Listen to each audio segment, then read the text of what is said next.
ان کے ایمبیسیڈر ہو آپ. اور خاص طور پر رمضان میں آپ دیکھنا کئی محلوں میں جہاں تمہاری شباشی ہو رہی ہوتی ہے، رات کی رونقیں، اور اس شہر میں خاص طور پر جو چکا چوند روشنی ہے اس کو دیکھنے کے لیے بہت سارے لوگ آتے ہیں، بلکہ دوسرے ہی زیادہ آتے ہیں. ہو سکتا ہے کھانے پینے آتے ہوں، موج مستی بھی مقصد ہو سکتی ہے، لیکن میرے عزیزو ان دنوں میں تمہارے اخلاق و کردار بہت اہمیت کے حامل ہوتے ہیں. اس وقت تم حضور پاک صلی اللہ علیہ وسلم کے ریپریزنٹیٹیو ہو. رمضان کو اس طرح سے گزار کر کے دکھاؤ کہ آج بھی ہمارے اندر اسپریچولیٹی، روحانیت کیسی ہے.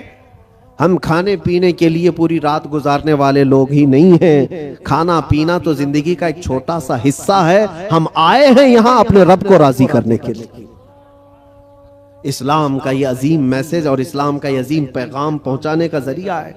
کتنے ایسے لوگ ہیں جو ہم سے رابطہ کرتے ہیں. میرے عزیزوں سچ بتاؤں، جو ہمارے دین میں نہیں ہیں وہ پیاسے ہیں. بہت سارے لوگ، مرد حضرات بھی، عورتیں بھی، لڑکے بھی اور لڑکیاں بھی، دور دراز سے وہ کسی نہ کسی طرح سے کانٹیکٹ کرنے کی کوشش کرتے ہیں کہ ہماری روح بہت پیاسی ہے، ہماری روح بہت پیاسی ہے. اور ہم اپنی روح کی سیرابی ڈھونڈتے ڈھونڈتے عمر بتا چکے ہیں، لیکن ہم نے آپ کے بیان سنے یا پھر اسلام کی یہ ساری چیزیں دیکھی ہیں تو روح کو سکون سا نظر آتا ہے، سکون سا نظر آتا ہے. ان لوگوں کو جو آتما کی شانتی کہیں نہیں ملتی، میرا چیلنج ہے وہ رب ذوالجلال کے سجدے میں انہیں سارا سکون مل جائے گا. اس لیے کہ بنایا ہوا پالنہار حقیقی کا یہ جسم ہے، اللہ کا بنایا ہوا یہ جسم ہے. اور اسی نے قرآن میں یہ فرمایا الا بذکر اللہ تطمئن القلوب، آگاہ ہو جاؤ اللہ کے ذکر میں ہی تمہارے دلوں کا سکون ہے، اللہ کے ذکر میں تمہارے دلوں کا اطمینان ہے. اور یہ اطمینان کرنے کے لیے تو رمضان ہے. آپ دیکھنا یہاں سے اسی آدمی کا بھاگنے کا من کرتا ہے مسجد سے جس کا دل کالا ہو چکا ہوتا ہے، جس کا دل پتھر سے سخت ہو گیا ہو.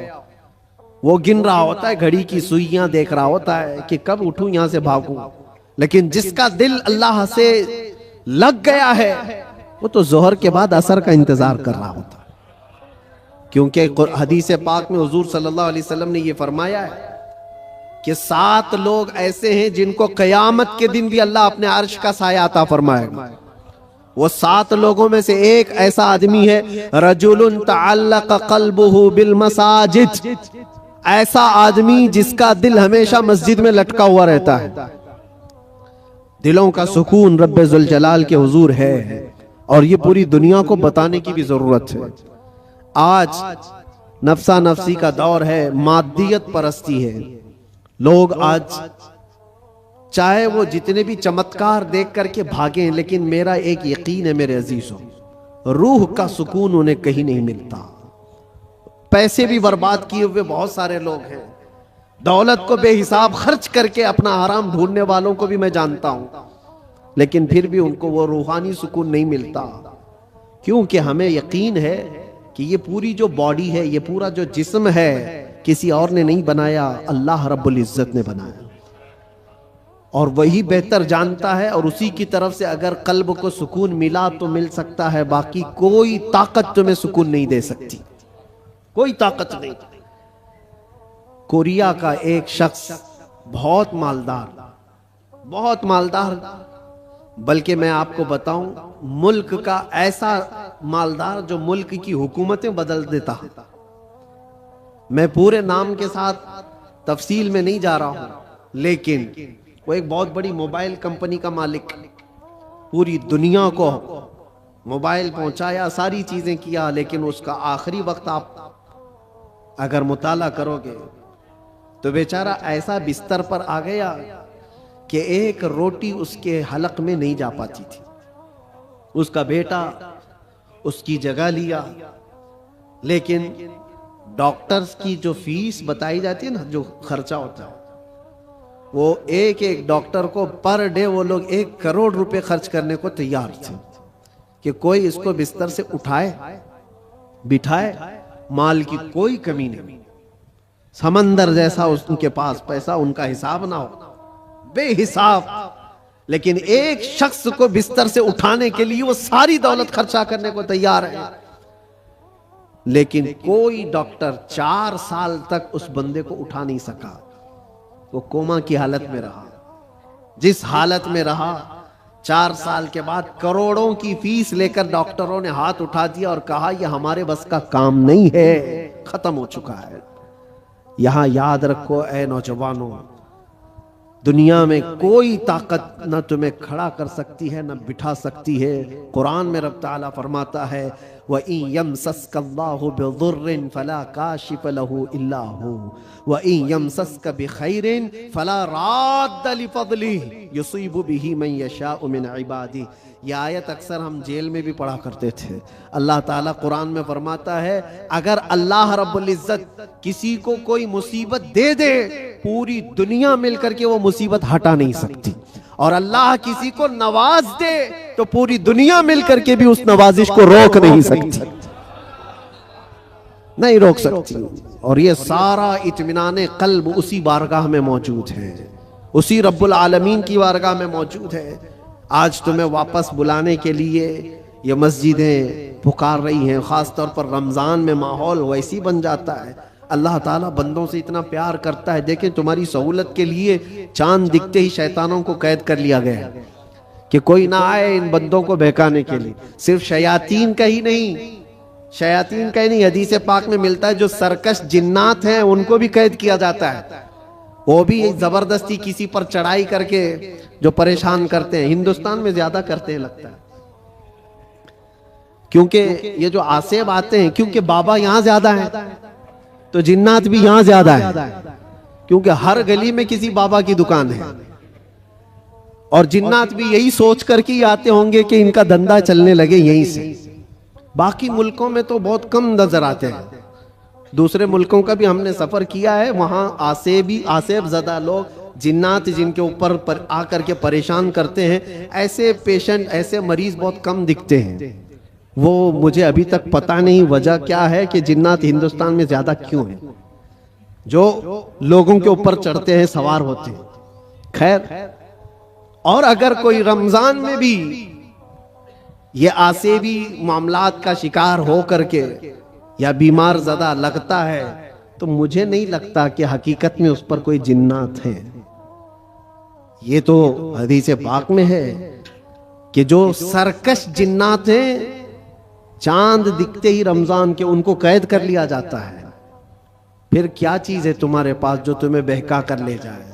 شیاطین نہیں ہے، جنات نہیں ہے، ماحول رب تعالیٰ نے سازگار کر کے دیا ہے تمہیں۔ تم راتیں اس کے قیام کرو، اس کے دن میں روزے رکھو، اور پھر اتنا ہی نہیں بلکہ ڈیوٹی لگا دی گئی ہو کہ روزہ رکھنا ہے، نماز پڑھنا ہے، اس پر اجر کا اتنا بڑا وعدہ کیا گیا، اتنا بڑا وعدہ کیا گیا ہے۔ حدیث پاک میں ملتا ہے من قام فی رمضان ایمانا و احتسابا غفر له ما تقدم من ذنبه، او کما قال رسول اللہ صلی اللہ علیہ وسلم، جس نے رمضان کی رات کو قیام کیا ایمان کے ساتھ، پیچھے جو کچھ بھی کیا تھا سب اللہ معاف فرمائے گا، جو کچھ بھی کیا ہو سب معاف کر دیا جائے گا۔ اس میں یہ نہیں کہا گیا ہے کہ چھوٹا بڑا الگ الگ، بلکہ جو کچھ بھی اس سے ہوا ہے اب تک اللہ معاف فرمائے گا۔ اتنے بڑے اجر کا وعدہ ہے۔ رمضان تمہیں پاک کرنے کے لیے آیا، رمضان المبارکہ تمہیں رب تعالیٰ کے قریب کرنے کے لیے آیا۔ روزے بھی فرض کیا رب تعالیٰ نے تو یہ فرمایا لعلکم تتقون، تم پر روزے اس لیے فرض کیے گئے کہ تمہیں تقوی آ جائے، تم پرہیزگار بن جاؤ۔ تو رب تبارک و تعالیٰ کا یہ حکم ہے، ہم تو مائل بکرم ہیں، کوئی سائل ہی نہیں۔ روز اس کی راتوں پر رب تعالیٰ ندا فرماتا ہے کوئی مجھ سے بخشش طلب کرے میں اسے معاف کروں، لیکن لوگ کہاں پر ہیں؟ بہت سارے حالات ایسے بگڑے ہوئے ہیں کہ تمہاری راتیں بخشش طلب کرنے کی تھی، تم کیرم بورڈ پہ بیٹھے ہوئے، رات بھر بکرے لڑا رہے ہو، مرغے لڑا رہے ہو، چیس کھیل رہے ہو، کرکٹ کے فٹ بال کے گراؤنڈ سجائے جاتے ہیں۔ یہ رمضان اس کے لیے آتا ہے؟ افسوس ہے، میں تو کہتا ہوں ان لوگوں پر تف ہے، لعنت ہے۔ رمضان کو بھی انٹرٹینمنٹ کا ذریعہ بنا دیا۔ لوگ تو ہمارے بزرگوں میں پہلے یہ ہوتا تھا بزرگوں کا مطلب اولیاء کاملین کی بات نہیں کر رہا ہوں، گھر کے بڑوں کا بھی یہ حال تھا اب تک۔ بہت سارے گھروں میں رمضان کے آتے ہی ٹی وی پر پورا پردہ ڈال دیتے تھے، چادر اڑا دیتے تھے، بہت ساری چیزیں۔ رمضان آ گیا ہے، گھر کی صفائی ہو جاتی تھی، رمضان آ گیا ہے، کوئی ایسی چیزیں نہ رکھی جائے گھر کے اندر، بہت سارے اہتمام ہوتا تھا۔ اور تمہیں پتہ ہے اس کے احترام پر اللہ تبارک و تعالی جنت عطا فرماتا ہے۔ روزہ نہیں رکھنے والے بھی دن میں کسی کے سامنے کھاتے پیتے نہیں تھے، احترام کی وجہ سے۔ روزے دار کو کوئی ہاتھ نہیں لگاتا تھا، مارتا نہیں تھا۔ یہ بزرگوں کی تعلیمات ہوتی تھی کہ نہ ہاتھ نہیں لگانا، مارنا نہیں، روزہ دار ہے۔ یہ سارا احترام کہاں چلا گیا؟ اس کی وجہ یہ ہے میرے عزیزوں کہ تم اگر اس رمضان کو بھی بے احترامی میں گزارو گے تو یہ رمضان کل قیامت کے دن تمہارے خلاف مقدمہ کرے گا اللہ کی بارگاہ میں کہ اللہ میں اس کے گھر گیا تھا مگر اس نے میری توہین کی ہے، میری اس نے بے حرمتی کی ہے۔ اور حضور پاک صلی اللہ علیہ وسلم فرماتے ہیں قیامت کے دن جس کے خلاف رمضان کھڑا ہو گیا اس کو دوزخ میں جانا ضروری ہو جائے گا۔ رمضان اگر کسی کے خلاف کھڑا ہو گیا تو اپنے خلاف رمضان کو کھڑے ہونے نہ دو، اپنی حمایت میں کھڑے ہونے دو۔ کل رمضان آئے قیامت کے دن اور تمہاری سفارش کرے کہ مولا یہ میری راتوں کو جاگتا تھا، یہ میرے دن کو تلاوت قرآن کرتا تھا، روزے رکھتا تھا، غربا اور مساکین میں خیرات کرتا تھا، تمہاری نیکیوں کی گواہی خود رمضان دے گا۔ اور حضور نے یہ بھی فرمایا کہ جس کے حق میں قرآن اور رمضان سفارش کر دیں اس کا جنت میں جانا واجب ہے۔ عزیزان گرامی وقار، بس میں خلاصہ کلام صرف اتنا عرض کرنا چاہوں گا کہ دین جو تم تک پہنچا ہے اس چیز پر آج خاص توجہ کے ساتھ میں عرض کرنا چاہتا ہوں۔ یہ بڑی مشقتوں کے ساتھ تم تک پہنچا ہوا ہے، یہ نہیں کہ پھولوں کی سیج پر سج کر تمہارے گھر میں آ گیا۔ بہت مشقتیں اٹھائی گئی ہیں اس کے پیچھے، دین تمہارے گھروں تک جو پہنچا ہے، یہ اذانیں جو سلامت ہیں، یہ جو نمازوں کی روحانیت اور یہ جو نورانیت باقی ہے، اس پر بزرگوں کی قربانیاں ہیں، بہت ساری قربانیاں ہیں۔ اس دین کے اس اصل چہرے کو باقی رکھنا آج ہر جوان کی ذمہ داری ہے۔ تم کیا سمجھتے ہو یہاں مائک پر بیٹھے ہوئے مولانا صاحب ان کی ذمہ داری ہے اسلام کی تبلیغ کرنا؟ بلکہ ہر مسلمان پر یہ ذمہ داری ہے وہ اپنے اخلاق و کردار سے اسلام کا ریپریزنٹیٹیو ہے۔ تمہاری ذمہ داری ہے اس کو صحیح سلامت بچا رکھنا اپنے گھروں میں۔ دوسرے کیا کیا کر رہے ہیں اس کی طرف ابھی چھوڑ دو، کیڑے ویسے ہی مر جائیں گے۔ موسم پر کیڑے آتے ہیں، ہوتا ہے نا، کوئی ایک موسم آتا ہے بارش سے پہلے بہت کیڑے دکھتے ہیں، کوئی علاج ہی نہیں ہوتا۔ کیا کیا جائے ان کا علاج اتنا ہی ہوتا ہے موسم جائے تو ختم ہی ہوتے ہیں۔ ویسے ہی اسلام کے متعلق، قرآن کے متعلق، نبی پاک صلی اللہ علیہ وسلم کی ذات کے متعلق ہرزہ سرائی کرنے والے، دشمنی پیدا کرنے والے ہر زمانے میں آتے ہیں، لیکن ان کا ایک خاص موسم ہوتا ہے، اس کے بعد پھر اسلام اسی آب و تاب کے ساتھ چمکتا رہتا ہے۔ اسلام ویسے ہی چمکتا رہے گا، نہ اس کو چنگیز ہلا پایا، نہ اس کو ہلاکو ہلا پایا، نہ اس کو بڑے بڑے طاقتور ہلا پائے۔ 50 لاکھ لوگوں کا جس نے قتل کیا، چنگیز وغیرہ جو تاریخ آپ دیکھیں، 50 لاکھ سے زیادہ لوگوں کا قتل جنہوں نے کیا، یہی سوچ کر کے کیا تھا نا اس دھرتی سے پورا مٹا دیا جائے، صفحہ ہستی سے ختم کر دیا جائے۔ حیرت کی بات ہے جس فوج نے بغداد پر حملہ کیا تھا وہی فوج دائرہ اسلام میں داخل ہوئی تھی، جس کو اقبال نے کہا تھا حرم کو مل گئے پاسباں صنم خانے سے، حرم کو مل گئے پاسباں صنم خانے سے۔ رب تبارک و تعالیٰ انہی کے درمیان ایمان کی ہدایت عطا فرما دی۔ یہ ہوتا رہے گا، یہ اسلام کا لہلہاتا ہوا پودا سلامت رہے گا۔ اور لوگ جس طرح کے آج حالات جو انوائرمنٹ کریٹ کیا گیا ہے، اس سے تمہارا امتحان ہے، تم گھبرا کر کے اب تم کیا چاہتے ہو؟ ایک سوال میں کرتا ہوں، اسلام میں ہو تو اس بات پر تمہیں کبھی گلٹی فیل ہوتا ہے؟ کبھی شرم محسوس ہوتی ہے؟ کبھی شرم محسوس ہوتی ہے کہ میں مسلمان ہوں؟ نہیں شرم آتی ہے تو پھر ٹوپی کیوں چھپاتے ہو؟ اگر شرم نہیں آتی ہے تو پھر داڑھی کیوں نکال پھینکتے ہو؟ کیوں؟ اگر تمہیں اسلام پر قائم رہنے میں فخر محسوس ہوتا ہے تو کھل کر کے اسلام پر عمل کرو، کھل کر کے۔ اسلام کسی جرائم پیشہ لوگوں کا اڈا نہیں ہے، پوری دنیا کو اچھے اخلاق سکھانے والا ایک مکمل دین ہے، پوری دنیا کو اخلاق سکھانے والا یہ دین ہے۔ تو مجھے شک کیوں ہے اس بات پر؟ بہت سارے لوگ ابھی آئیں کائیں کرتے ہوئے نیوٹرل بنتے ہیں۔ میں دیکھ رہا ہوں جب کبھی کوئی سوال آ جائے تو کچھ دانشور بن کر کے بیٹھتے ہیں اور پھر ایک نیوٹرل باتیں، ایک سیکولر باتیں کرتے ہوئے وہ یہ محسوس کرانے کی کوشش کرتے ہیں کہ ہم یہ نہیں سمجھتے، اسلام میں یہ چیز نہیں ہے، وہ چیز نہیں ہے، یہ بزرگ اسلام میں نہیں، وہ بزرگ اسلام میں نہیں، صرف اس لیے وہ کر رہے ہیں کہ دوسروں کو کچھ خوش کریں۔ ان بے وقوفوں کو میں بتانا چاہتا ہوں جو کرسیوں پر بیٹھ کر ڈیبیٹ کرتے ہیں اور سیکولر بننے کی کوشش کرتے ہیں، یاد رکھو تم اپنی ناک کاٹ کر کے بھی نیچے رکھو گے تو وہ کبھی راضی نہیں ہونے والے، کبھی راضی نہیں ہوں گے۔ 10 لاکھ سال بھی تم پکار کر کے ان کی جوتیاں چاٹتے رہو، راضی نہیں ہوں گے۔ راضی کرنا ہے تو اللہ اور اس کے رسول کو راضی کرو۔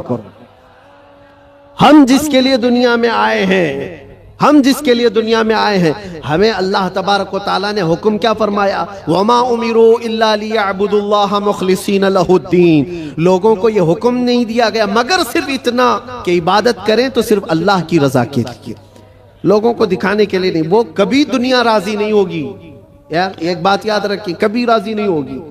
تم چاہے جس طرح کے بھی بن جاؤ، دنیا تم سے راضی نہیں ہوگی۔ ہم بچپن میں ایک چیز پڑھتے تھے، ایک شوہر اور بیوی گدھا لے کر جا رہے تھے، شوہر اپنی بیوی کو بٹھایا گدھے پر اور لے کر چل رہا تھا، بیچارہ لیڈیز فرسٹ والے فارمولے پر عمل کر رہا تھا کہ پہلے عورتوں کو ہونا چاہیے، لیکن محلہ چھوڑنے والا تھوڑی نہ ہے۔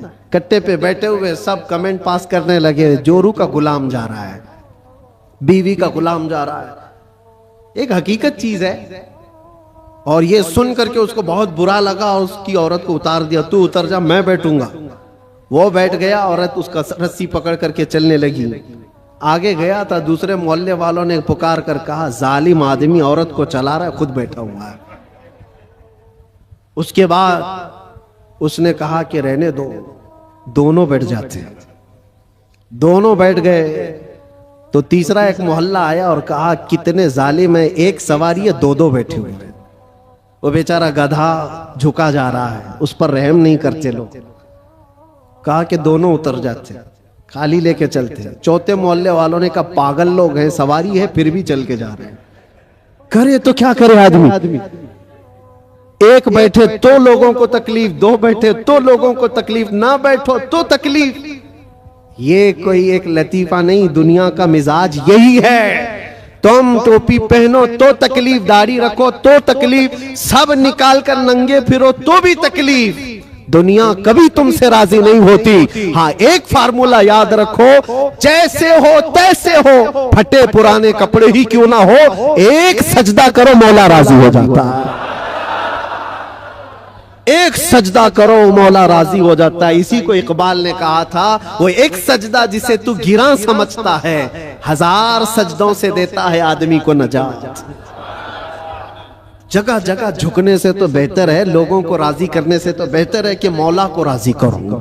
اس لیے کہ قرآن میں کیا پڑھا ہے آپ نے؟ انا للہ و انا الیہ، جس کا ترجمہ کیا ہوتا ہے؟ ہم اللہ کے لیے ہیں اور اللہ ہی کی طرف لوٹنے والے۔ ہر مرنے والے کے دیکھ کر کے پڑھتے ہیں کہ نہیں پڑھتے؟ اس کا مطلب کیا ہے؟ ہم اللہ ہی کے لیے ہیں اور اللہ ہی کی طرف لوٹنے والے۔ قرآن میں کتنی جگہ اللہ نے فرمایا وَإِلَيْهِ تُرْجَعُونَ وَإِلَيْهِ النُّشُورُ، تم اسی کی طرف پھیرے جاؤ گے، اسی کی طرف جمع کیے جاؤ گے۔ جب تمہارا عقیدہ یہ ہے کہ جانا ایک ہی جگہ ہے تو ایرے غیرے نتھو کھیرے کو منانے کی کیا ضرورت؟ جس کی بارگاہ میں سارا فیصلہ ہونا ہے اسی کو راضی کرتے ہیں، اور وہ راضی بہت جلدی ہوتا ہے۔ دنیا جلدی راضی نہیں ہوتی۔ ان کے ساتھ کیا کیا نہیں کرتے ہیں، ہم نے دیکھا ہے بیچارے 40 سال پارٹی میں تھے، اس کے بعد پھر نکال کر ان کو پھینک دیا گیا اور ان کو پتہ نہیں کون سی منڈلی میں بٹھا دیا۔ یہ دنیا ہے، تمہاری خدمتوں کو نہیں دیکھتی. ایک دن اگر تم سے کوئی برائی ہوئی تو پچھلے 40 سالوں پر پانی ڈال دیا جاتا ہے. اور وہ رحمان ہے، وہ رحمان ہے جس کی ایک مثال میں آپ کو بتاؤں. مثنوی شریف میں مولانا روم فرماتے ہیں جنت البقیع میں ایک 80 سال کا بوڑھا رو رہا تھا. کون تھا یہ؟ بانسری بجاتا تھا. لوگوں کو اپنی سریلی آواز سے بجا بجا کر کے دھن میں مست کرتا تھا. اس پر لوگ اس کو پیسے دیتے تھے. زندگی پوری گزری اسی میں، یہ بجانے میں.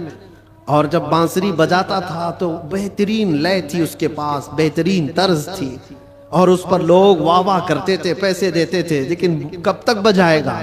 جب بوڑھا ہوا تو سانس پھولنے لگی. اب وہ لے ٹوٹ جاتی تھی، بھدی لگنے لگی. لوگ تو سنتے بھی نہیں تھے، الٹی سیدھی باتیں کرتے تھے کہ بوڑھا ہو گیا، ابھی یہ بجاتا ہے، اس سے تو ہوتا بھی نہیں ہے. لیکن بیچارے کے پاس اس کے علاوہ کوئی فن تھا بھی نہیں. کرتا تو کیا کرتا؟ اس کی کمائی کا ایک ہی ذریعہ تھا یہ بانسری بجانا، اور اس کو بجا کر کے لوگوں کو خوش کرتا تھا. لیکن جب اس نے دیکھا کہ اب دنیا ایک پھوٹی کوڑی بھی دینے کو تیار نہیں، فاقے پہ فاقے آ گئے، مرنے کی حالت آ گئی، 80 سال کی عمر ہے. یہ زمانہ حضرت عمر فاروق کا ہے. اس وقت یہ بوڑھا جنت البقیع قبرستان مدینہ طیبہ کا آیا اور اس بانسری کو اپنے گھٹنے سے توڑ ڈالا، توڑ دیا اور کہا پھینک دیا.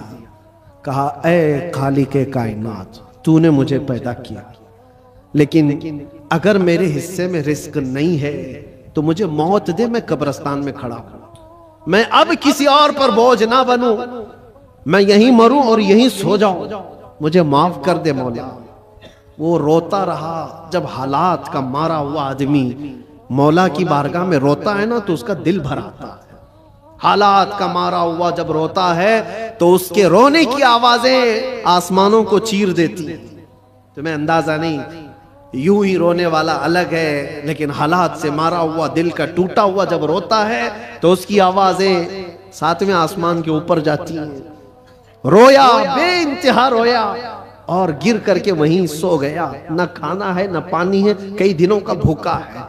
اللہ اکبر. یہ زمانہ ہے حضرت عمر فاروق رضی اللہ تعالیٰ عنہ مسجد نبوی شریف میں ہے، اور وہ پڑھتے پڑھتے حضرت عمر کو اونگ آئی، اور جیسی ہی ان کو اونگ آئی خواب میں رسول پاک تشریف لائے. فرمایا عمر جلدی اٹھو، اپنے گھر سے کھانا پانی لو، اور جنت البقیع میں اللہ کا ایک مہمان کھڑا ہے، اسے کھلاؤ. حضرت عمر گئے، کچھ نہیں دیکھا، کون ہے کیا ہے پتہ نہیں ہے، کون ہے معلوم نہیں. حکم ہوا، گھر گئے اور توشہ دان لیا، جو کھانے پینے کی چیزیں میسر تھی سب لے کر کے فوراً جنت البقیع آئے. دیکھا کہ کون ہے یہاں پر. اتنی رات گئے، کون بندہ ہوگا؟ تلاش کرتے کرتے درمیان میں پہنچے تو ایک بوڑھے کو وہاں پر غش کھائے ہوئے پڑا ہوا دیکھا. اس کو اٹھایا، جیسے ہی اٹھایا وہ کانپنے لگا. وقت کا بارعب خلیفہ سامنے کھڑا ہے. وہ قیصر و کسریٰ جس سے کانپتے ہیں وہ عمر فاروق کھڑے ہیں. بوڑھا سوچنے لگا کہیں کوڑے نہ پڑ جائے، میری سزا کا کوئی وقت تو نہیں آ گیا ہے. عمر ابن خطاب سامنے کھڑے ہیں، کپ کپی تاری تھی. پوچھا امیر المومنین کیا بات ہے؟ کہا مجھے تو نہیں پتا کیا بات ہے، لیکن مجھے کھانا دے کر بھیجا گیا تجھے کھلانے کے لیے، تجھے کھلانے کے لیے. اٹھ، کئی دن سے تو بھوکا ہے، کئی دن سے تو پیاسا ہے. وہ رونے لگا اور اس کے بعد توشہ دان لیا اور پھر پوچھا کس نے بھیجا آپ کو کھانا دے کر؟ کون کہا ہے؟ کہا کون کہہ سکتا ہے؟ ہم غریبوں کا آقا، ہم بے سہاروں کا سہارا، وہ یتیموں کا ماوا و ملجا، ہاں جس کو ہر امتی کے درد کا احساس ہے، وہ خواب میں تشریف لائے. اللہ کے حکم سے حضور پاک نے مجھے فرمایا ہے کہ جا اپنے گھر سے کھانا لے جا، اور اللہ کا ایک مہمان قبرستان میں کھڑا ہے اسے کھلا آ. اتنی بات سننی تھی، وہ چیخ مار کر کے گرا اور کہنے لگا 80 سال تک میں نافرمانی کرتا رہا، 80 سال تک بانسری بجاتا رہا، دور بھاگتا رہا، آج ایک دن کیا اس رحمان کو میں نے پکارا، وہ 80 سال کی ساری چیزوں کو چھوڑ دیا اور میرے پیٹ بھرنے کے لیے وقت کے خلیفہ کو بھیج دیا. اس رحمان کا، اس ارحم الراحمین کا یہ مظہر ہے میرے عزیزوں. آپ کیا سمجھتے ہیں؟ دنیا کو مناتے رہ جاؤ، نہیں مانتی، یہ جھوٹی ہے، مکار ہے، عیار ہے، دغاباز ہے، شہد دکھائے زہر پلائے، قاتل ڈائن شوہر کش، اس مردار پہ کیا للچائے، دنیا دیکھی بھالی ہے، سونا جنگل رات اندھیری چھائی بدلی کالی ہے، سونے والوں جاگتے رہیو چوروں کی رکھوالی ہے، آنکھ سے کاجل صاف چرا لے یا وہ چور بلا کے ہیں، تیری گٹھری تاکی ہے اور تو نے نیند نکالی ہے، وہ تو نہایت سستا سودا بیچ رہے ہیں جنت کا، ہم مفلس کیا مول چکائیں اپنا ہاتھ ہی خالی ہے۔ عزیزان گرامی وقار، میں صرف اتنی بات کہنا چاہتا ہوں کہ تمہارے پاس جو دین کا خزانہ ہے، جو اسلام پہنچا ہے، اور خاص طور پر سنیوں کو میں بار بار یہ کہتا ہوں کہ تمہارے پاس دنیا کی اتنی بڑی دولت ہے، اتنی بڑی دولت ہے جس کو آپ کمپیر نہیں کر سکتے کسی اور چیز سے، اس دولت کا نام ہے عشق رسول پاک۔ سنیوں کے سینوں میں یہ موجود ہے، وہ اپنے نبی پاک صلی اللہ علیہ وسلم کا نام آتا ہے تو انگوٹھے چوم کر کے آنکھوں سے لگا لیتے ہیں بغیر کسی کو بتائے۔ نبی کے نام پر آج پوری دنیا بھی، آپ کو پتا ہے، ناموں سے رسالت کا کوئی مسئلہ آئے اور اس پر کوئی آواز اٹھے اور کوئی بے قابو ہو سکتا ہے تو دنیا کو معلوم ہے وہ سنیوں کی جماعت ہی بے قابو ہوتی ہے۔ کیوں؟ ان کو پتا ہے، پوری دنیا جانتی ہے یہ اپنے نبی پاک صلی اللہ علیہ وسلم کے لیے جو جذبہ رکھتے ہیں دل کے اندر، وہ ایسا جذبہ ہے، جان ہے وہ۔ ہمارا جذبہ کیا ہے؟ جان ہے وہ، اور جان ہے تو ہاں جان ہے ہمارے لیے، اور پھر ہمارا ماننا تو یہ ہے وہ جو نہ تھے تو اور وہ جو نہ ہو تو، ہماری زندگی میں حضور نہ ہو تو کچھ نہیں، ہماری پوری حیات، ہماری پوری لائف، یہ جو خزانہ تمہارے پاس ہے یہ بہت قیمتی ہے، بہت قیمتی ہے۔ اسی کو اعلیٰ حضرت نے کہا ہے آنکھ سے کاجل صاف چرا لیں گے۔ آنکھ سے کاجل چرایا جاتا ہے کیا؟ یہ جو لگا ہوا شیشی کا کاجل ہے نہیں، یہ استعارہ ہے، شعر میں کہا گیا مومنو تمہارے پاس جو آنکھ کا کاجل ہے وہ عشق رسول ہے، تمہاری آنکھوں کا وہ نور ہے، اور بہت سارے بھیڑیے گھوم رہے ہیں اسی کاجل کو چرانے کے لیے، تمہارے دلوں سے وہ نکال لیں، تمہاری آنکھوں سے وہ نکال لیں، اور بیچارے کتنے تو بہک گئے، چوری ہو گئے اور چوروں کے ہاتھ میں گر گئے، اور دلوں کے اندر سے حب مصطفیٰ نکلتی چلی گئی۔ تو ان چوروں کے ہاتھ نہ لگ جاؤ، تم اپنے عشق رسول کی حفاظت کرو، اس پہ کوئی کمپرومائز۔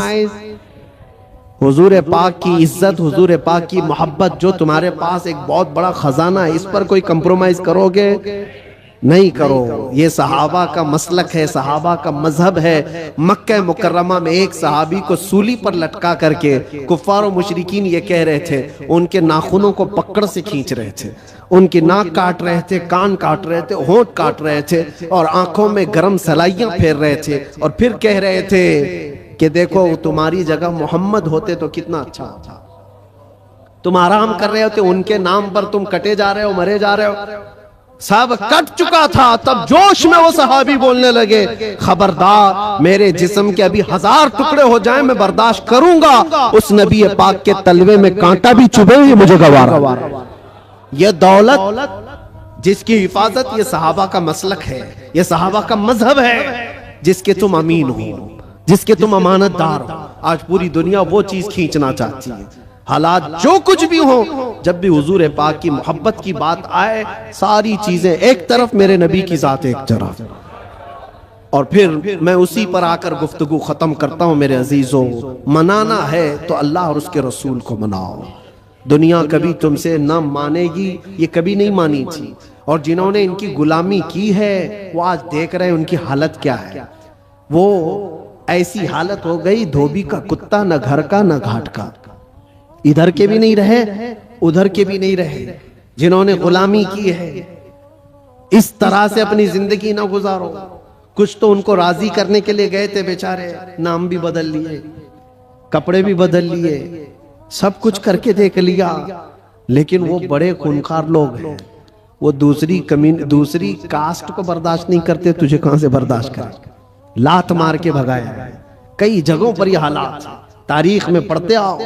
اس لیے راضی کرنا ہو تو اللہ اس کے رسول کو راضی کرو، اور وہ ابھی میں نے واقعہ بتایا ہے کتنی جلدی مولا راضی ہوتا ہے۔ کتنی جلدی مولا راضی ہوتا ہے. یہاں تک کہ ایک حدیث اور سن لو. حضور پاک صلی اللہ علیہ وسلم محو خواب تھے, آنکھیں بند تھیں, اور اس کے بعد اچانک مسکرانے لگے, اور اتنی زور سے کہ آپ کے دندان مبارک نظر آئے. صحابہ نے پوچھا یا رسول اللہ صلی اللہ علیہ وسلم کیا بات ہے؟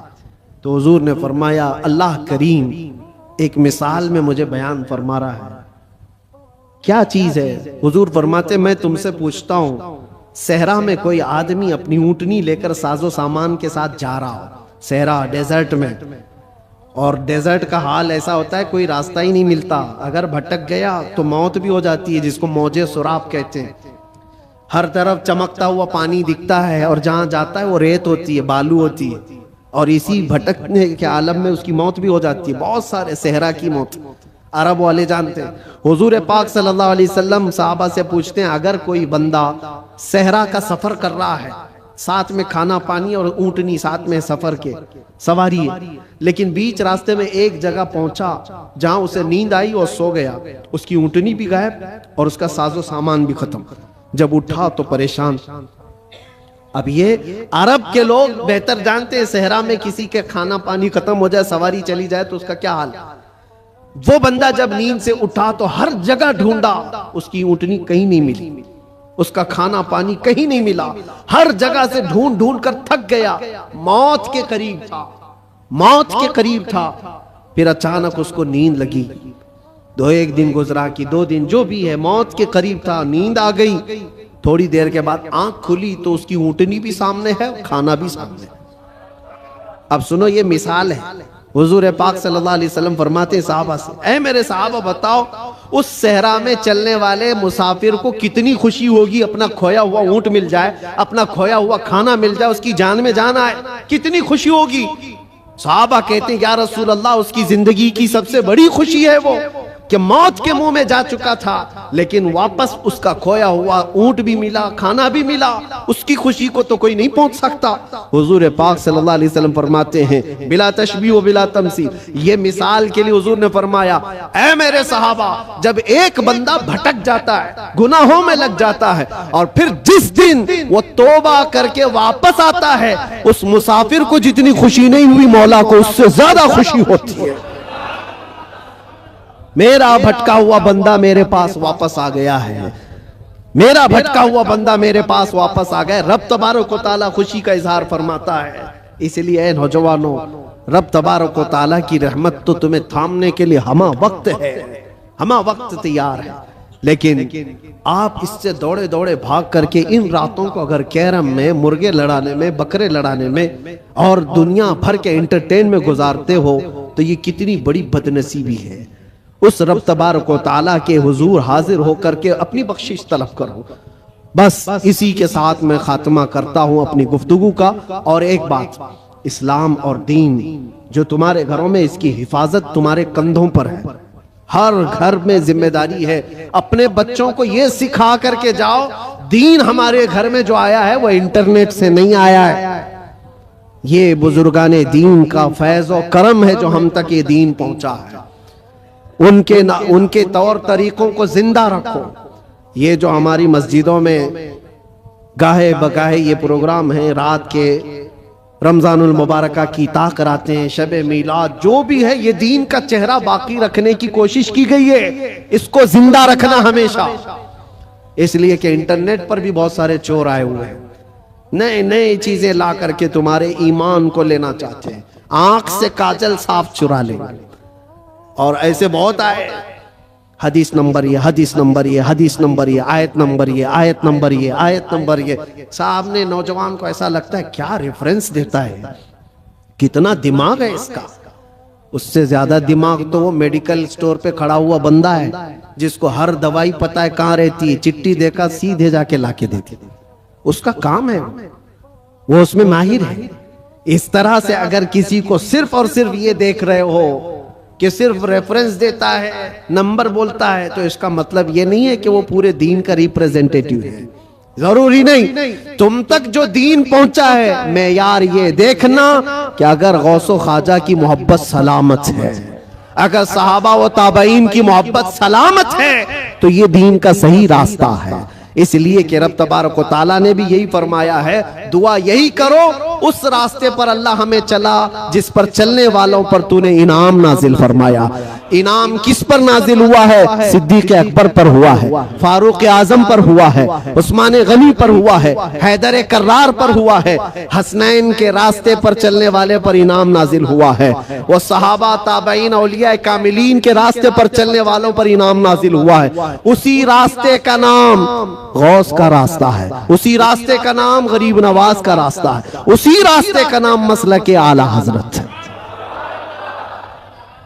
اس سے ادھر ادھر آئیں بائیں نہ کرنا۔ اللہ سلامت رکھے دین پاک کو اور عشق رسول کو اپنے گھر میں محفوظ رکھنا ہے تو اس راستے کی حفاظت کرو، اس راستے کی حفاظت کرو، اس چہرے کی حفاظت کرو۔ اللہ کریم کہنے سننے سے زیادہ ہمیں عمل کی توفیق عطا فرمائے، اپنی امت میں شامل فرمایا۔ بہرحال کم از کم اتنا ضرور تھا کہ حضور کے والدین اس دین پر تھے کہ جب نبی نہ ہو تو اللہ تعالیٰ کو ایک ماننے والا ہی اللہ تعالیٰ کے دین پر ہوتا ہے۔ تو حضور کے والدین، حضور کے اجداد، یہ سارے موحد تھے، اللہ کو ایک ماننے والے تھے۔ تو اس آیت کریمہ کے مصداق حضور کے والدین نہیں۔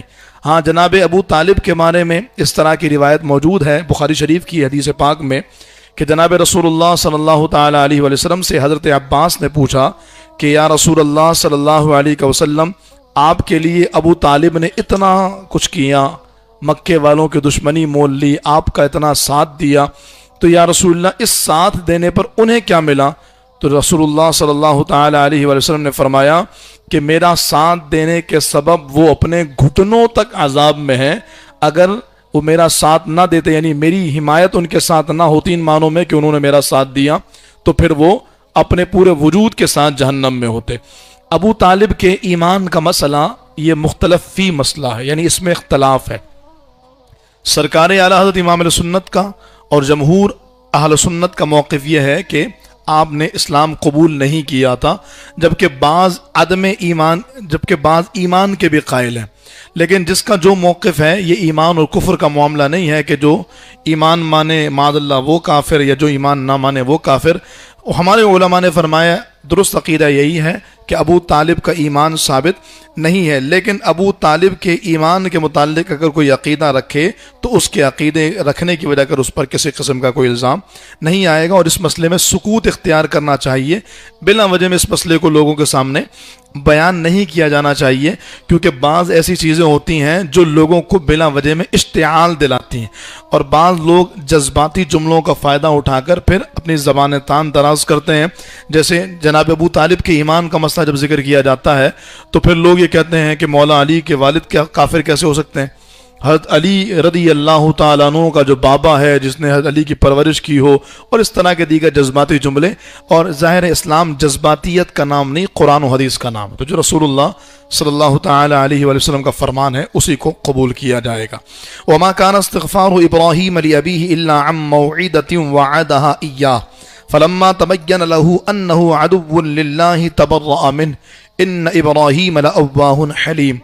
اور ابراہیم علیہ السلام کا اپنے اب کی مغفرت کی دعا کرنا صرف ایک وعدے کی وجہ سے تھا جو انہوں نے اس سے کر لیا تھا۔ پھر جب ابراہیم علیہ السلام کے لیے بالکل واضح ہو گیا تھا، بالکل واضح ہو گیا کہ وہ اللہ کا دشمن ہے، تو اس سے بیزار ہو گئے۔ بے شک ابراہیم بہت آہوزاری کرنے والا، بہت برداشت کرنے والا۔ اس آیت کریمہ کا شان نزول یہ ہے کہ ابراہیم علیہ السلام کے چچا کا نام تھا آزر۔ سب سے پہلے اس مسئلے کو سمجھنے کی ضرورت ہے۔ ہمارے ہاں بعض لوگوں نے ابراہیم علیہ السلام کے والد صاحب کو کافر لکھا، ہمارے ہاں سے مراد اسلام کا نام لینے والوں، لیکن اہل سنت کا موقف یہ ہے کہ حضور دو عالم علیہ السلام کے اجداد میں جتنے لوگ آئے، چاہے وہ آقا دو عالم علیہ السلام کے والدین ہیں یا حضور کے اجداد میں ابراہیم علیہ السلام اور آدم علیہ السلام تک، اللہ رب العالمین نے حضور کے تمام تر اجداد کو اہل ایمان بنایا، اور حضور کے اجداد میں کوئی بھی کافر نہیں تھا۔ بعض لوگ حضور علیہ السلام کا شجرہ نسب بیان کرتے ہیں اور جناب آدم علیہ السلام تک شجرہ بیان کرتے ہیں۔ ہمارے علماء نے فرمایا کیونکہ حضور کے والدین میں کوئی کافر نہیں تھا، حضور کے اجداد میں، تو حضور کا شجرہ جو اللہ کے حبیب نے بیان کیا سی وہی بیان کرنا چاہیے۔ تو حضور نے اپنے والد گرامی سے اوپر تک حضرت عدنان تک اپنا شجرہ بیان کیا ہے۔ اسی کو بیان کیا جانا چاہیے۔ ہاں یہ عقیدہ رکھنا چاہیے کہ رسول اللہ صلی اللہ تعالی علیہ وآلہ وسلم کے والدین میں اور سرکار کے اجداد میں کوئی بھی کافر نہیں گزرا، تو اس لیے سرکار کے اجداد میں جناب ابراہیم علیہ السلام کے والد بھی آتے ہیں، ان کو بھی کافر نہیں مانا جائے گا۔ تو قرآن نے جس کو کافر کہا وہ کون ہے؟ تو قرآن نے جس کو کافر کہا وہ جناب ابراہیم علیہ السلام کا چچا آزر تھا۔ آپ کے والد کا نام تارخ اور آپ کے چچا کا نام آزر۔ آپ کے والد گرامی موحد تھے، مومن تھے، اور آپ کا چچا یہ کافر تھا۔ اب قرآن کریم کی آیت کریمہ کا مصداق کیا ہے؟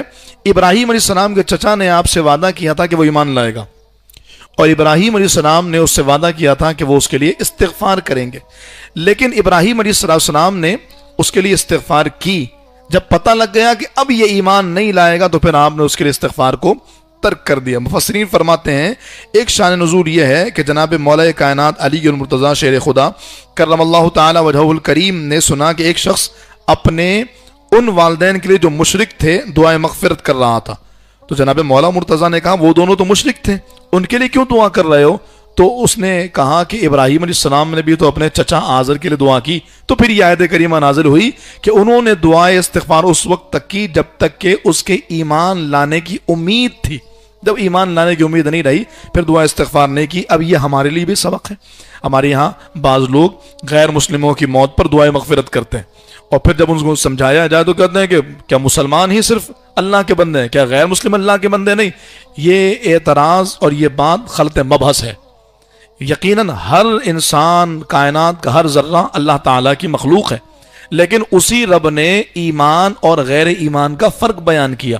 اسی رب نے ایمان نہ لانے پر دنیا اور آخرت میں اعمال کے برباد ہونے اور ہمیشہ کے لیے جہنمی ہونے کا اعلان فرمایا۔ تو اگر کوئی شخص اللہ تعالیٰ کے اس فرمان کے مخالف جا کر ایمان کو ترک کرتا ہے تو اس کے لیے دعائے مغفرت کسی صورت نہیں کی جائے گی، بلکہ یہ مسئلہ ذہن میں رکھیے گا، اگر کوئی کافر کے لیے اگر کوئی کافر کو کافر جانتے ہوئے اس کے لیے دعائیں مغفرت کرے تو یہ بھی کافر ہو جائے گا۔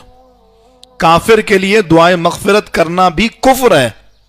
اسی لیے فرمایا گیا کہ وہ جو ہم نماز میں دعا پڑھتے ہیں رب اجعلنی مقیم الصلاۃ ومن ذریتی ربنا وتقبل دعاء ربنا اغفر لی ولوالدی، اے اللہ مجھے بخش دے، میرے والدین کو بخش دے۔ اللہ نہ کرے اگر کسی کے والدین کافر ہوں یا والدین میں سے کوئی ایک کافر ہو تو یہ دعا نہیں پڑھیں گے ربنا اغفر لی ولوالدی، اس لیے کہ ان کے لیے دعائیں مغفرت ہے، اور کافروں کے لیے دعائیں مغفرت کرنا یہ خود کفر ہے۔ ہاں رہی بات یہ کہ کسی جگہ پر بلاسٹ ہو جاتا ہے، کسی جگہ پر جیسے گل پلازا ہے، اس سانحے میں ہمارے مسلمان بہن بھائی شہید ہو گئے، تو اب ظاہر ممکن ہے کہ اس میں نان مسلمز بھی ہوں، تو ان کے لیے پھر تو جب بندہ کسی کے لیے مشترکہ طور پہ دعا کرتا ہے تو اس کی مراد مسلمان ہی ہوتے ہیں، تو کافر اس کی مراد نہیں ہوتے۔ ہاں اسپیسیفک اگر کوئی کہتا ہے کہ فلاں کافر کی بھی اللہ بخشش فرمائے تو پھر یہ بھی کلمہ کفر ہے۔ ابراہیم علیہ السلام کی ایک صفت اللہ نے بیان فرمائی کہ وہ اواہ اور حلیم ہے، یعنی بہت زیادہ آہوزاری کرنے والے اور بہت زیادہ برداشت کرنے والے ہیں۔ یہ دونوں صفات جناب ابراہیم علیہ السلام کی ہیں، اور یہ مومن کی صفات ہے کہ مومن آہوزاری کرتا ہے، اللہ کی بارگاہ میں فریاد کرتا ہے۔ ہم نے فریاد کرنے، معافی مانگنے، توبہ کرنے، اللہ کو منانے کے لیے شب برات رکھ لی، حالانکہ اہل ایمان کا وصف یہ ہے کہ جب اسے موقع ملے آہوزاری کرتا ہے، تنہائی میں اللہ کی بارگاہ میں استغفار کرتا ہے۔ فرمایا جس کی آنکھ سے مکھی کے پر برابر یا مکھی کے سر برابر بھی آنسو اللہ کے خوف سے نکلے ہوں، اللہ تعالیٰ اس پر جہنم کی آگ کو حرام فرما دیتا ہے۔ اور حلیم سے مراد برداشت کرنے والے۔ ہمارے ہاں آج اس بات کا ہی بڑا فقدان ہے کہ لوگ برداشت سے عاری ہیں، شوہر بیوی کی بات سے، بیوی شوہر کی بات سے، اولاد ماں باپ کی باتوں سے، اور ماں باپ اولاد کی باتوں سے، اور یوں ایک دوسرے کے ساتھ آگے تک چلتے چلے جائیے۔ برداشت ختم ہو گئی ہے، قوت برداشت ختم ہے، حالانکہ یہ اہل ایمان کے صفات ہے کہ وہ حلیم ہوتے ہیں، حلم، بردباری رکھنے والے، برداشت کرنے والے۔ آج ہم بیٹھے تھے تو ڈسکس ہوا، کوئی ایک دن بھی ایسا نہیں ہوتا کہ جب طلاق کی خبر نہ آئے کہ فلاں رشتہ ختم، فلاں رشتہ ختم، فلاں رشتہ ختم، اور یہ عام لوگوں کے درمیان ہے۔ عام دارالفتہ چلیے، مفتیان کرام کے پاس سب سے زیادہ جو مسائل ہیں وہ طلاق کے، اور اگر آپ پوچھیں گے اس کی وجہ کیا ہے، بھائی دو الگ الگ مزاج کے مرد و خواتین ہمیشہ سے ایک ساتھ رہ رہے ہیں ازدواجی زندگی میں. اب شرح طلاق بڑھنے کا ایک بڑا سبب یہ ہے ہمارے اندر سے برداشت ختم ہو گئی. شوہر بیوی کو برداشت کرنے پر تیار نہیں ہے اور بیوی شوہر کو برداشت کرنے پر تیار نہیں ہے. یہ اہل ایمان کی صفت وہ عظیم صفت ہے جس سے گھر بچتے ہیں. تھوڑا سا درگزر کر دیا جائے, جناب عمر کا وہ فرمان یاد رکھا جائے, جب ایک شخص آیا بیوی کی شکایت کرنے کے لیے تو حضرت عمر کی زوجہ کچھ بلند آواز سے کہہ رہی تھی, واپس جانے لگا. جناب عمر نے کہا کیا ہوا, کیا بولنے ہے؟ کہا نہیں حضور بس جا رہا ہوں. کہا بتاؤ تو صحیح مسئلہ کیا ہے؟ کہا حضور میں آیا تھا بیوی کی شکایت کرنے, لیکن آپ کی زوجہ تو خود آپ سے تیز آواز سے بات کر رہی ہے. مسکرانے لگے, فرمایا یہ بھی تو دیکھو, دن بھر میرے بچوں کا خیال کرتی ہے, میرے کپڑے دھوتی ہے, کھانا بناتی ہے, آرام کا خیال کرتی, اتنے سارے کام کرتی ہے, اگر 2 جملے تیز بول ہی دیتی ہے تو برداشت کرنے میں کیا حرج ہے؟ وہ جناب عمر جن سے عالم کفر کانپے, وہ جناب عمر جن کے بارے میں رسول اللہ صلی اللہ تعالی علیہ وآلہ وسلم کے فرمان کے مطابق عمر تمہاری موت پہ اسلام روئے گا, اور جن کے بارے میں انگریز کہتا ہے اگر مسلمانوں کو ایک اور عمر مل جاتا تو پوری دنیا پر اسلام کی اور مسلمانوں کی حکومت قائم ہوتی. وما كان الله ليضل قوما بعد إذ هداهم حتى يبين لهم ما يتقون إن الله بكل شيء عليم إن الله له ملك السماوات والأرض يحيي ويميت وما لكم من دون الله من ولي ولا نصير. اور اللہ کی یہ شان نہیں کہ کسی قوم کو ہدایت دینے کے بعد اسے گمراہ کر دے جب تک انہیں صاف نہ بتا دے کہ کس چیز سے انہیں بچنا ہے.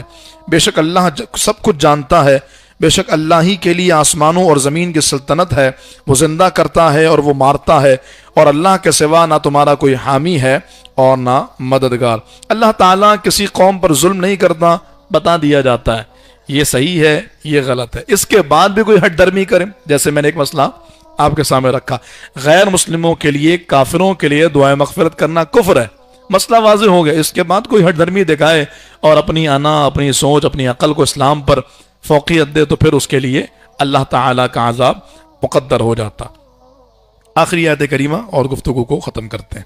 لقد تاب اللہ علی النبی والمہاجرین والانصار الذین اتبعوه فی ساعة العسرة من بعد ما کاد یزیغ قلوب فریق منہم ثم تاب علیہم انہ بہم رؤوف الرحیم.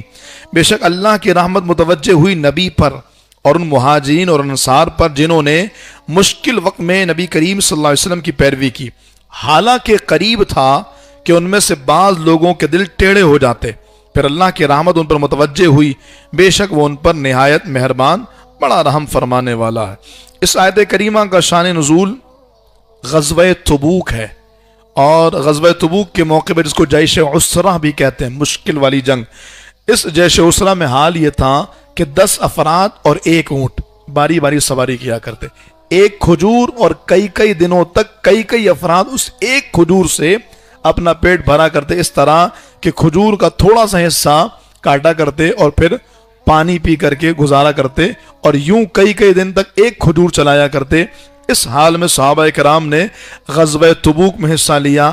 پانی ختم, گرمی کی شدت, حتیٰ کہ اللہ فرماتا اگر رب کی رحمت نہیں ہوتی تو اس موقع پر تم رسول اللہ کا ساتھ چھوڑ دیتے, لیکن اللہ کی رحمت تھی کہ ان مشکل حالات میں سرکار دو عالم علیہ السلام کی بارگاہ میں صدیق اکبر حاضر ہوئے. عرض کی یا رسول اللہ دعا کیجئے, تو جناب صدیق اکبر کے اس کہنے پر حضور نے فرمایا ابو بکر تم یہ چاہتے ہو؟ کہا یا رسول اللہ. تو میرے محبوب علیہ السلام نے دعا کے لیے ہاتھ اٹھائے اور بادل اتنے جھوم کر برسے کہ سارا لشکر سیراب ہو گیا اور مسلمانوں کی تنگی دور ہو گئی.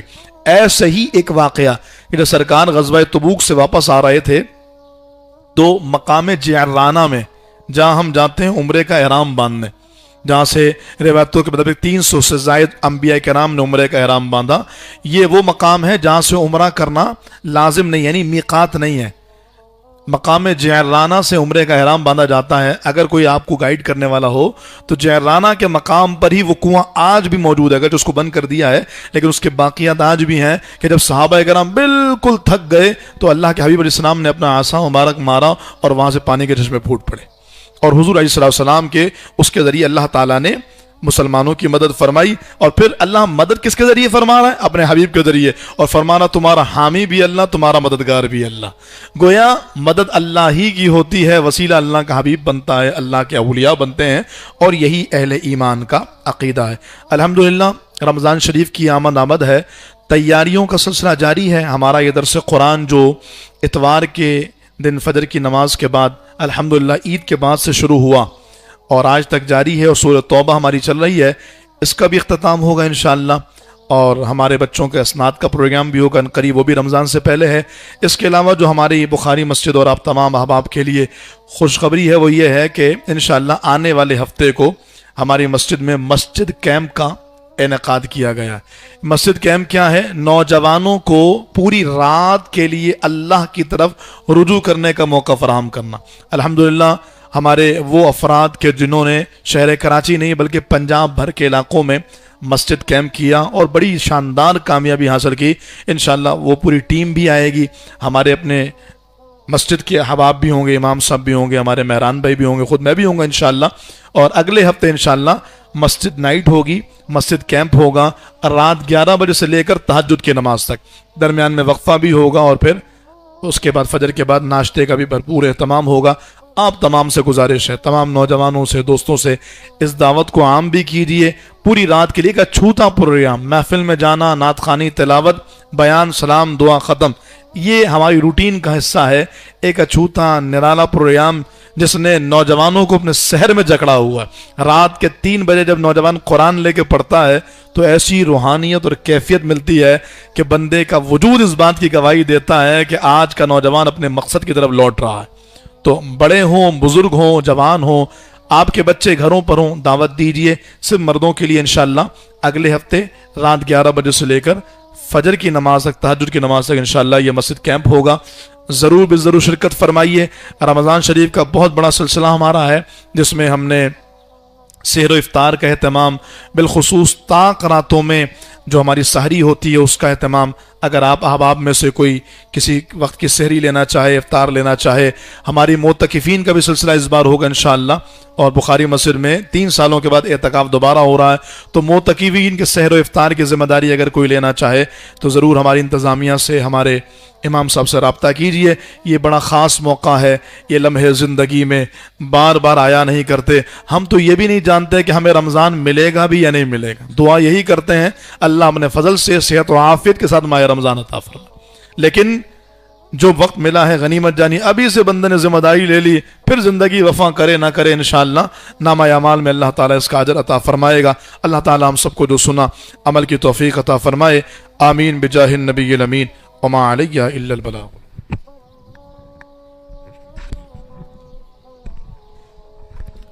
اعوذ باللہ من الشیطان الرجیم، بسم اللہ الرحمن الرحیم، یا اللہ یا علی یا عظیم یا حلیم یا علیم، انت ربی وعلمک حسبی فنعم الرب ربی ونعم الحسب حسبی، تنصر من تشاء وأنت العزيز الرحيم، نسألك العصمة في الحركات والسكنات والكلمات والإرادات والخطرات من الظنون والشكوك والأوهام الساترة للقلوب عن مطانعة الغيوب، فقد ابتلي المؤمنون وزلزلوا زلزالا شديدا، وإذ يقول المنافقون والذين في قلوبهم مرض ما وعدنا الله ورسوله إلا غرورا، فثبتنا وانصرنا وسخر لنا هذا البحر كما سخرت البحر لموسى عليه السلام، وسخرت النار لإبراهيم عليه السلام، وسخرت الجبال والحديد لداود عليه السلام، وسخرت الريح والشياطين والجن لسليمان عليه السلام، وسخر لنا كل بحر هو لك في الأرض والسماء والملك والملكوت، وبحر الدنيا وبحر الآخرة، وسخر لنا كل شيء يا من بيده ملكوت كل شيء، كافها يا عين صاد، كافها يا عين صاد، كافها يا عين صاد، وانصرنا فإنك خير الناصرين وافتح لنا فإنك خير الفاتحين واغفر لنا فإنك خير الغافرين وارحمنا فإنك خير الراحمين وارزقنا فإنك خير الرازقين واحفظنا فإنك خير الحافظين واهدنا ونجنا من القوم الظالمين وهب لنا من لدنك ريحا طيبة كما هي في علمك وانشرها علينا من خزائن رحمتك واحملنا بها حمل الكرامة مع السلامة والعافية في الدين والدنيا والآخرة إنك على كل شيء قدير. اللهم يسر لنا أمورنا مع الراحة لقلوبنا وأبداننا والسلامة والعافية في ديننا ودنيانا وكن صاحبنا في سفرنا وخليفة في أهلنا واطمس على وجوه أعدائنا وامسخهم على مكانتهم فلا يستطيعون المضي ولا المجيء إلينا ولو نشاء لطمسنا على أعينهم فاستبقوا الصراط فأنى يبصرون ولو نشاء لمسخناهم على مكانتهم فما استطاعوا مضيا ولا يرجعون. ياسين والقرآن الحكيم إنك لمن المرسلين على صراط مستقيم تنزيل العزيز الرحيم لتنذر قوما ما أنذر آباؤهم فهم غافلون لقد حق القول على أكثرهم فهم لا يؤمنون إنا جعلنا في أعناقهم أغلالا فهي إلى الأذقان فهم مقمحون وجعلنا من بين أيديهم سدا ومن خلفهم سدا فأغشيناهم فهم لا يبصرون شاهت الوجوه شاهت الوجوه شاهت الوجوه وعنت الوجوه للحي القيوم وقد خاب من حمل ظلما طاسين طاسيم ميم حاميم عين سين قاف مرج البحرين يلتقيان بينهما برزخ لا يبغيان حاميم حاميم حاميم حاميم حاميم حاميم حاميم حم الأمر وجاء النصر فعلينا لا ينصرون حاميم تنزيل الكتاب من الله العزيز العليم غافر الذنب وقابل التوب شديد العقاب ذي الطول لا إله إلا هو إليه المصير. بسم الله بابنا تبارك حيطاننا ياسين سقفنا كافها يا عين صاد كفايتنا حاميم عين سين قاف حمايتنا فسيكفيكهم الله وهو السميع العليم. ستر العرش مسبور علينا وعين الله ناظرة إلينا بحول الله لا يقدر علينا والله من ورائهم محيط بل هو قرآن مجيد في لوح محفوظ فالله خير حافظا وهو أرحم الراحمين. إن وليي الله الذي